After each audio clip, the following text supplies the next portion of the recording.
Hello दोस्तों, कैसे हैं आप सभी। मैं संदीप चौधरी आप सभी का फ्यूचर क्लासेस में स्वागत करता हूं और उम्मीद करता हूं कि पिछले 2 दिनों से वीडियो नहीं आ पा रही हैं। आप पढ़ाई कर रहे होंगे, उन 2 दिनों में आपने भी 2 दिन जो समय था वो वेस्ट नहीं किया होगा। मैं 2 दिन से जो मेरा कुछ इम्पोर्टेंट वर्क था जिसमें लिए लगा हुआ था, तो आज मैं इसलिए मेरी क्लास नहीं आ पा रही थी 2 दिन से, और आज मैं आपकी क्लास लेकर आ रहा हूँ। रेगुलर आपकी क्लास आती रहेगी और उम्मीद करता हूँ आप सभी ठीक होंगे और आप अच्छे से अपनी पढ़ाई पर फोकस कर रहे होंगे। चलो देखते हैं कि लास्ट क्लास में हमने उत्तर वैदिक काल के बारे में पढ़ा था, और उत्तर वैदिक काल पे हम जो हमारा लास्ट टॉपिक चल रहा था वो चल रहा था हमारे आश्रम। और आश्रम में हम आपके आज पढ़ने जा रहे हैं। देखिए, 4 तरह के आश्रम मैंने आपको बताए थे। कितने तरह के बताए थे? 4 तरह के आश्रम। कहाँ पर? उत्तर वैदिक काल में। देखिए, पहला आश्रम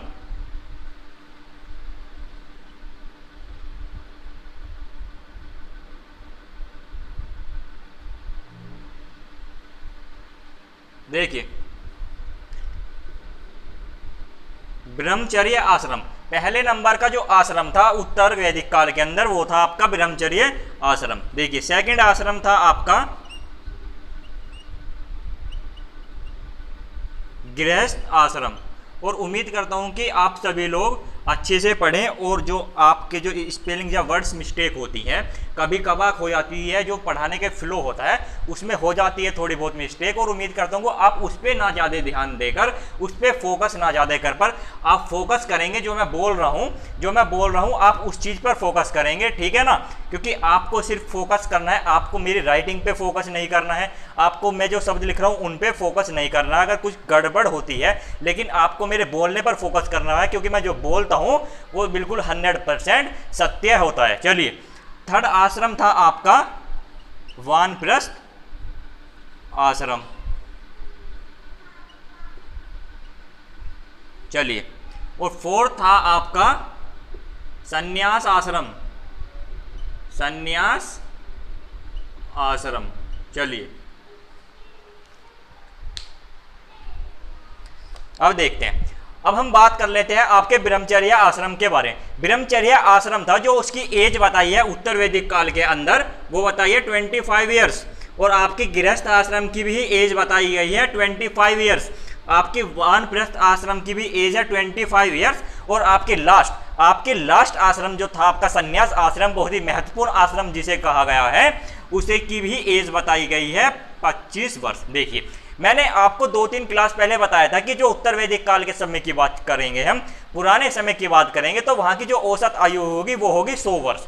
100 वर्ष वहां के इंसान की, वहां के प्राणी की, वहां के जीव की, वहां के मनुष्य की जो आयु थी औसत वो थी 100 वर्ष। 25 25 25 25। लेकिन आज के समय में आयु घटकर हो गई है 50 से 60 वर्ष। ठीक है। देखिए, ब्रह्मचर्य आश्रम का मतलब था कि ब्रह्मचर्य आश्रम के समय पर जो इंसान, जो मनुष्य होगा, वो 25 वर्ष जो अपने व्यतीत करेगा, वो अपनी पढ़ाई पर व्यतीत करेगा, वो गुरुकुल जाएगा, वो आश्रम जाएगा, वहां पर ज्ञान लेगा, ज्ञान अर्जित करेगा, अपने समाज के बारे में पढ़ेगा, वहाँ की नीति तौर तरीके सीखेगा, और 25 साल अपने इस तरीके से व्यतीत कर देगा, उसे कहा जाएगा ब्रह्मचर्य आश्रम। उसके जितने भी मोह होंगे, जितने भी तरह के मोह होंगे, उनसे वो दूर होगा। 25 साल अपने व्यतीत करेगा अपनी मेहनत पर, अपनी लगन पर, अपनी पढ़ाई पर, अपने गुरुकुल पर, अपने गुरु पर, और वहाँ पर ज्ञान अर्जित करेगा। चलिए, अब बात करते हैं गृहस्थ आश्रम की। गृहस्थ आश्रम हो जाता है आपका 25 ईयर्स, जो चलता है 25 साल से लेकर 50 साल के अंदर तक। उसमें 25 साल के बाद वह व्यक्ति उसकी शादी होगी, उसके बच्चे होंगे, उसके पुत्र पुत्री होंगे, और वो एक अच्छा जीवन व्यतीत करेगा। किसके साथ? अपनी धर्म पत्नी के साथ। 25 साल करेगा वो अपने ब्रह्मचर्य का पालन, 25 साल अपना गृहस्थ जीवन जिएगा, वो गृहस्थ जीवन का आनंद लेगा, और उन 25 साल पूरे करने के बाद वह आ जाएगा कौन से? वानप्रस्थ आश्रम। वानप्रस्थ आश्रम भी आपका 50 साल से लेकर 75 साल की आयु तक चलेगा। और उस 25 साल की आयु में, उस 25 साल के वर्ष में, 50 से 75 साल के वर्ष में वह, उसके पुत्र, उसके पुत्री जवान हो जाएंगे, बड़े हो जाएंगे, और वे संपन्न भी हो जाएंगे एक तरीके से। वे भी ज्ञान अर्जित कर लेंगे, उनकी भी फैमिली होगी, उनकी भी गृहस्थी होगी।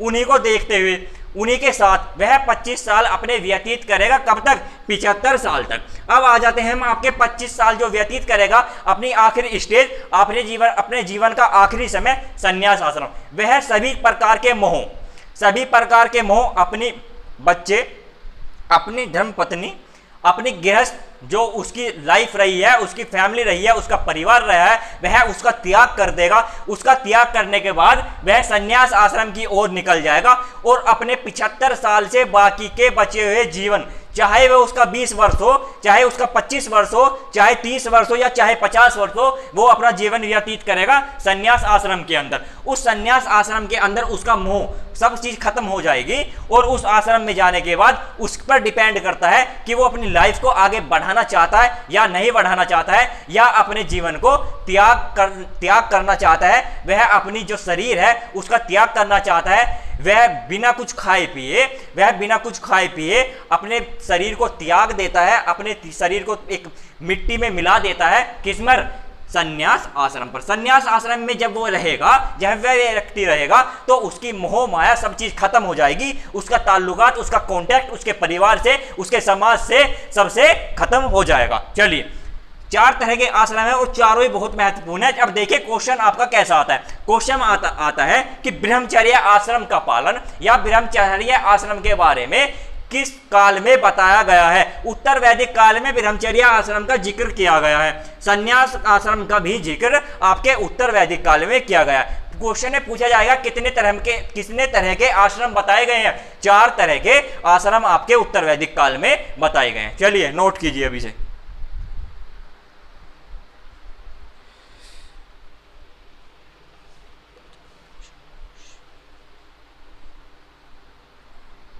चलिए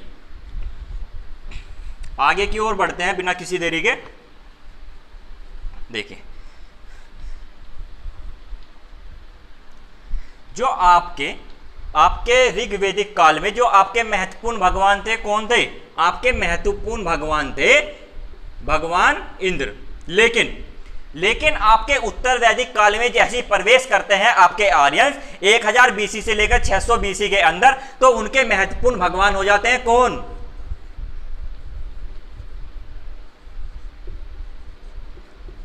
प्रजापति, भगवान विष्णु एवं भगवान शिव।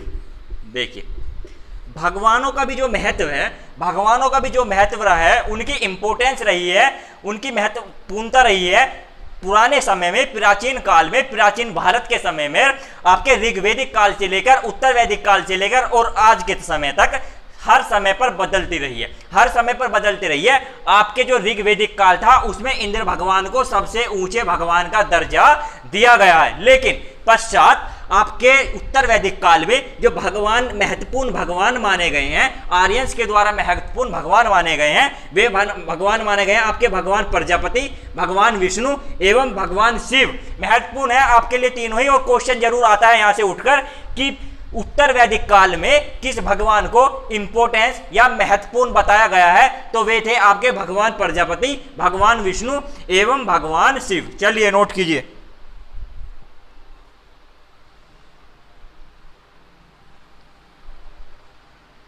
चलिए अब आगे की ओर बढ़ते हैं। थोड़े समय में हमें ज्यादा ज्ञान अर्जित करना है। हमारी क्लास 23 से 24 मिनट होगी। उस क्लास के अंदर हमें इतना ज्ञान अर्जित करना है कि हमें पूरा संपूर्ण एक तरीके से कॉन्सेप्ट क्लियर करना है, जिसके अंदर से 10 से 20 क्वेश्चन हम अपने कर सके तैयार। चलिए अब बात करते हैं कि आपके उत्तर वैदिक काल में जो यज्ञ का महत्व था वो बहुत ज्यादा बढ़ गया। यज्ञ आपके ऋग्वेदिक काल में भी होता था, लेकिन वहां पर इतनी इंपॉर्टेंस, इतनी महत्वपूर्णता नहीं थी। यज्ञ होते थे, छोटे होते थे, लेकिन आपके उत्तर वैदिक काल में यज्ञों का जो साइज था, जो यज्ञ होते थे, वे बहुत ही बड़े बड़े होने लगे। और यज्ञ में एक चीज और होने लगी कि वहां पर बड़े पैमाने पर पशुओं की बलि दी जाने लगी। किसकी बलि दी जाने लगी? पशुओं की बलि दी जाने लगी। कहां पर? देखिए, आपके उत्तर वैदिक काल में पशुओं की बलि दी जाने लगी। कहां पर? यज्ञ में। जो यज्ञ एक पवित्र था, जिसके अंदर ऋग्वेदिक काल में आपकी महिलाएं भी बैठती थी, आपके पुरुष भी बैठते थे, आपके ज्ञानी जितने भी आपके इंसान थे, जितने भी चीजें थी, हर प्रकार का इंसान उसमें बैठता था, यज्ञ में बैठता था और अपनी पूर्ण श्रद्धा से बैठता था। किसी भी प्रकार का उसे मोह नहीं था और किसी भी बिल्कुल खुशहाल जीवन जीने के लिए वह यज्ञ करा करता था। लेकिन आपके उत्तर वैदिक काल में आते आते यज्ञ बहुत ही बड़े पैमाने पे होने लगे, उनका साइज बहुत ज्यादा बढ़ गया और वहां पर एक काम और शुरू होने लगा कि बड़े पैमाने पर पशुओं की बलि दी जाने लगी। कहां पर? यज्ञ में। लेकिन यज्ञ को हम पवित्र मानते हैं, यज्ञ को हम मानते हैं कि बहुत पवित्र है और पवित्र होता भी है। लेकिन आपके उत्तर वैदिक काल में दुर्व्यवहार किया गया और उस चीज को किया गया जो कि एक कलंकित साबित होती है। कहां पर? उत्तर वैदिक काल में। और उत्तर वैदिक काल के इस काम के ही द्वारा वहां पर पशुओं की बलि दी जाने लगी। कहां पर? यज्ञ में। क्वेश्चन आता है यहां से उठकर 100% क्वेश्चन उठकर आता है, अगर आपका उत्तर वैदिक काल से क्वेश्चन बनकर आता है कि उत्तर वैदिक काल में यज्ञ में किस चीज की बलि दी जाने लगी? बड़े पैमाने पर पशुओं की बलि दी जाने लगी। कहां पर? उत्तर वैदिक काल में। चलिए नोट कीजिए।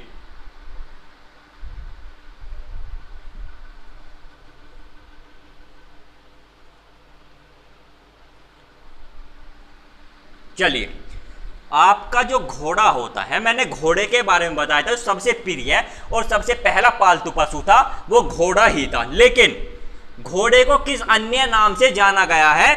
घोड़े को किस अन्य नाम से जाना गया है? तो वह नाम था गधिकर। देखिए, क्वेश्चन पूछा जाएगा आपसे डायरेक्ट, आपसे सीधे तौर पर एक क्वेश्चन पूछा जाएगा कि ऋग्वेद आपके उत्तर वैदिक काल में घोड़े को किस नाम से जाना गया है? तो घोड़े को किस नाम से जाना गया है? गधिकर के नाम से जाना गया है। गधिकर के नाम से घोड़े को जाना गया है आपके उत्तर वैदिक काल में। देखिए, कुत्ते को किस नाम से आपके उत्तर वैदिक काल में जाना गया है? तो एक नाम है शर्मा। क्या नाम है? शर्मा। ये शर्मा वह नहीं है जो ब्राह्मण जाति से ताल्लुकात रखता है, वह शर्मा ये नहीं है। कृपया करके आप सभी अपने दिमाग में से इस चीज को निकाल दे और कभी भी किसी के लिए दुर्व्यवहार ना करें और इस प्रकार का शब्द का प्रयोग किसी भी ब्राह्मण के लिए ना किया जाए, क्योंकि ये एक अन्य नाम था, ये अन्य एक नाम था जो आपके उत्तर वैदिक काल में दिया गया है किसे? कुत्ते को। और ये क्वेश्चन आता है आपका, पूछ लिया जाएगा उत्तर वैदिक काल में कुत्ते को किस नाम से जाना गया है? तो शर्मा के नाम से उत्तर वैदिक काल में आपके कुत्ते को जाना गया। चलिए नोट कीजिए।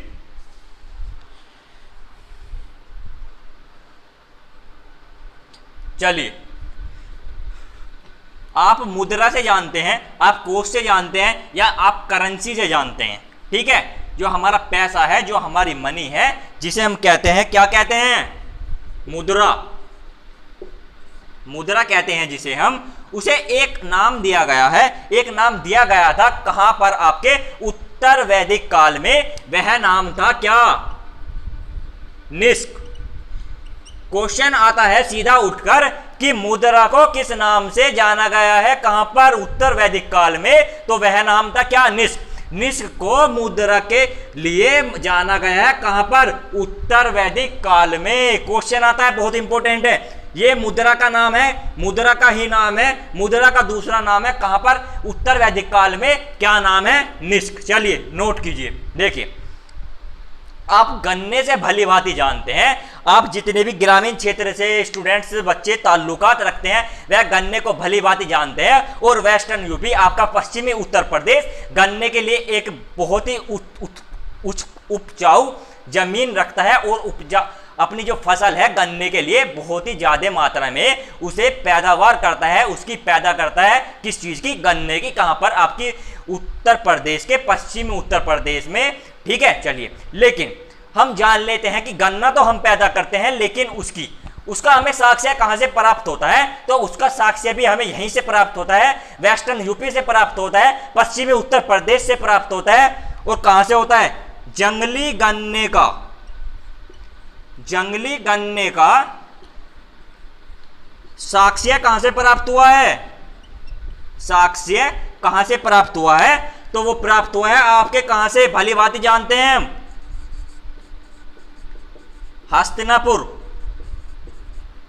हस्तिनापुर से जंगली गन्ने का साक्ष्य प्राप्त हुआ है। ये क्वेश्चन आपसे पूछ लिया जाता है जब बात आपके गन्ने की आती है या आपके किसी भी एग्जाम में गन्ने से रिलेटेड कोई क्वेश्चन आता है, किसी भी फसल से रिलेटेड क्वेश्चन आता है, तो इस क्वेश्चन के चांस बन जाते हैं, इस क्वेश्चन की महत्वपूर्णता बन जाती है, इस क्वेश्चन की इंपोर्टेंस बन जाती है कि जंगली गन्ने का साक्ष्य कहां से प्राप्त हुआ है, तो वो हस्तिनापुर से प्राप्त हुआ है। और हस्तिनापुर प्राचीन राजधानी रही है कहां की? आपके भारत की। और यहां पर रहते थे कौन? आपके पांडव, आपके कौरव। ठीक है, आप जाकर देख भी सकते हैं। और हमारी जो प्राचीन जो राजधानी रही है और हमारा बहुत ही महत्वपूर्ण रहा है, और हमारा ताल्लुकात और हमारा लिंक जुड़ा हुआ है किससे?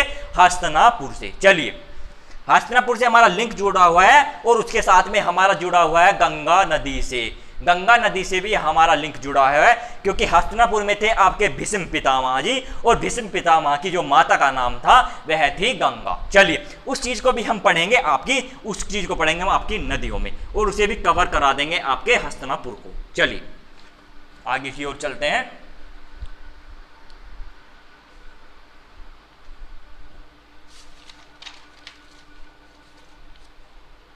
देखिए, आपके उत्तर वैदिक काल में जिस तरीके से आजकल विवाह चलते हैं, आजकल शादियां होती है, आजकल अरेंज मैरिज होती है, आजकल कोर्ट मैरिज होती है, आजकल लव मैरिज होती है, जिस तरह की भी लव मैरिज या कोर्ट मैरिज या अरेंज मैरिज शादियां विवाह समारोह संपन्न होते हैं, उसी प्रकार से आपके उत्तर वैदिक काल में भी विवाह संपन्न हुआ करते थे।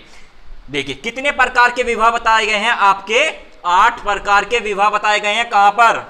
8 प्रकार के विवाह उत्तर वैदिक काल में।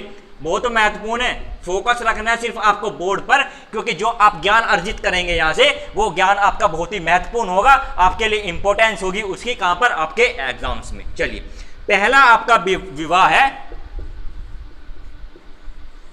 ब्रह्म विवाह। चलिए देखिए, अब हम बात करते हैं आपके ब्रह्म विवाह की, और ब्रह्म विवाह के बारे में जान लेते हैं। देखिए, आपका जो ब्रह्म विवाह हुआ करता था वो आज के तरीके से अरेंज मैरिज के इक्वल हुआ करता था। उस समय पर आप ब्रह्म विवाह में एक साइड वर और एक साइड वधू, और सहमति होती थी किसकी? दोनों परिवारों की सहमति होती थी।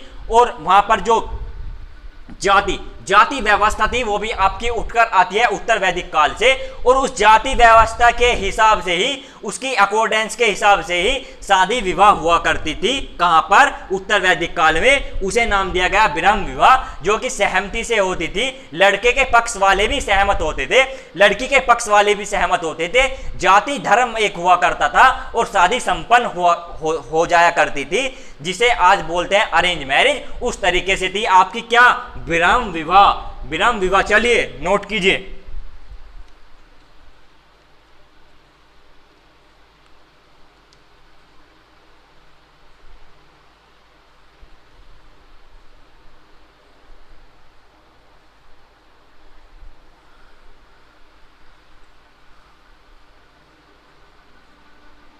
चलिए,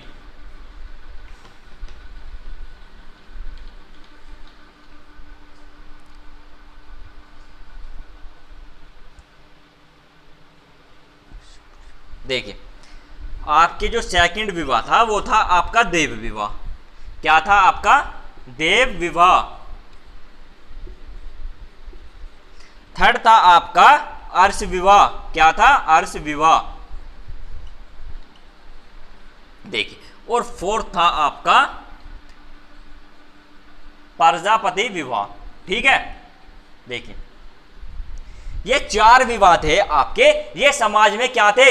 वैलिड थे। समाज में क्या थे? वैलिड थे, मतलब इनकी अनुमति थी उत्तर वैदिक काल में कि हम इस प्रकार के विवाह कर सकते हैं, और इसे हमारे जो विवाह होंगे समाज में उसे वैलिड करार दिया जाएगा, उसे अनुमति प्रदान की जाएगी, और उसकी किसी भी प्रकार की कोई आलोचना नहीं होगी। लेकिन आपके 4 विवाह बाकी बचते हैं, टोटल में 8 है। 4 आपके वैलिड हो गए, 4 आपके अनवैलिड करार कर दिया गया, और उन्हें मान्यता नहीं दी गई आपके कहां पर? उत्तर वैदिक काल के अंदर। चलिए, अब हम इन चारों की बात कर लेते हैं। 4 में से एक आपने पढ़ लिया है, जो है हमारा ब्रह्म विवाह। ब्रह्म विवाह होता था हमारे परिजनों की सहमति के द्वारा। चलिए, अब हम पढ़ लेते हैं देव विवाह। कौन सा विवाह? देव विवाह। देखिए देव विवाह में क्या था आपके? देव विवाह में था आपका धार्मिक मूल्य। ठीक है, देखिए धार्मिक मूल्य से संबंध है देव विवाह का मतलब उसमें धार्मिक चीजें देखी जाती थी, उसमें धर्म देखा जाता था, धर्म के अकॉर्डिंग ही शादी की जाती थी। और सपोज करिए किसी हवन के लिए, किसी यज्ञ में, या आपके कोई भी जिस तरीके से आप पुरोहित बोल देते हैं या आपके पंडित होते हैं, उस तरीके से कन्या को बैठा दिया जाया करता था और पुरोहित के साथ भी उसकी शादी कर दी जाती थी। या वो यज्ञ करने आता था तो उसे अपनी कन्या को सौंप दिया जाता था उपहार के तौर पर उसके किसी पुरोहित को, और पुरोहित के द्वारा उससे शादी कर ली जाती थी। इसी तरीके से एक एक पुरोहित काफी कन्याओं से शादी करा करता था और उसे करार दिया गया है, उसे मान्य करार दिया गया है, उसे वैलिड करार दिया गया है। कहां पर? आपके उत्तर वैदिक काल के अंदर। चलिए अब आते हैं आपके थर्ड विवाह, तीसरे विवाह पर, जिसका नाम है अर्ष विवाह। देखिए अर्ष विवाह में क्या था? अर्ष विवाह में जब वह कोई व्यक्ति, कोई इंसान जब किसी कन्या से शादी करता था तो उसके परिजन उस कन्या के परिजन को भेंट में उपहार में या कन्यादान में क्या दान किया करते थे? गायें दान किया करते थे। चलिए नोट कीजिए, कन्या के पक्ष वालों को दान में क्या दिया जाता था? गायें। दान में दिया क्या जाता था?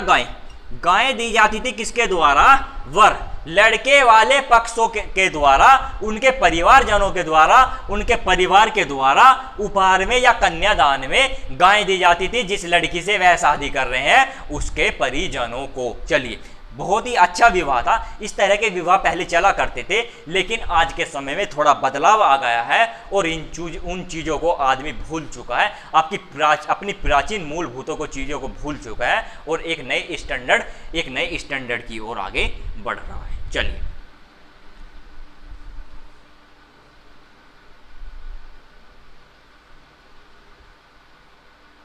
चलिए फोर्थ है आपका प्रजापति कह सकते हैं, या आप बोल सकते हैं प्रजापति, कुछ भी बोल सकते हैं। कई नाम इस विवाह को दिए गए हैं। देखिए इस विवाह में क्या था?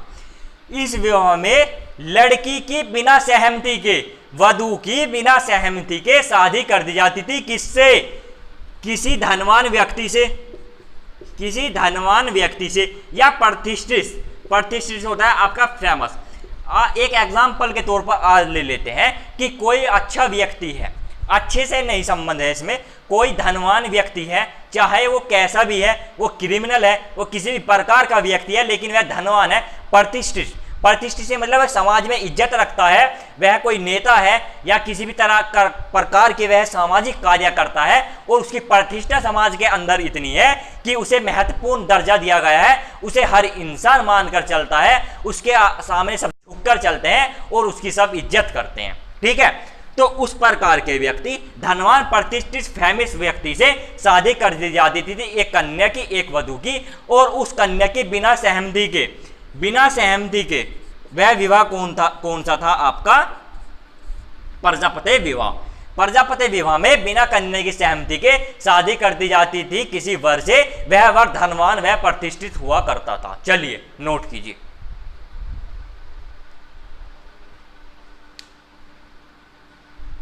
चलिए आपके 4 प्रकार के विवाह हो गए हैं और वीडियो भी थोड़ी हमारी लंबी हो गई है, 23 से 24 मिनट की हो गई है। और जो हमारी जो फ़ोन है वो इतना सपोर्ट नहीं करता है, या हमारा कैमरा सपोर्ट नहीं करता, क्योंकि उसमें डेटा थोड़ा ज़्यादा लगता है। ज़्यादा से मतलब कि अगर मैं 20 मिनट की वीडियो बनाता हूं तो उससे 6 GB डेटा मेरे पास होना चाहिए उसे अपलोड होने के लिए, और मेमोरी स्टोरेज भी फुल हो जाती है।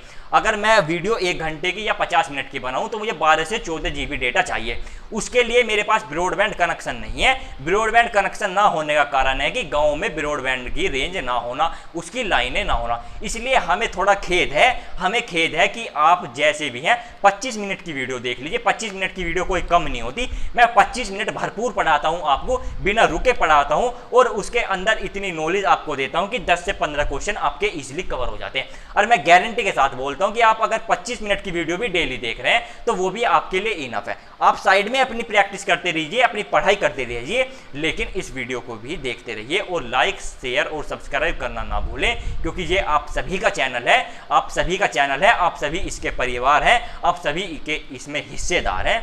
आपका फ्यूचर क्लासेस आपको स्वागत करता है। चलिए आज की क्लास यहीं खत्म करते हैं, आगे की क्लास में पढ़ेंगे आपके बचे हुए बाकी 4 विभाग।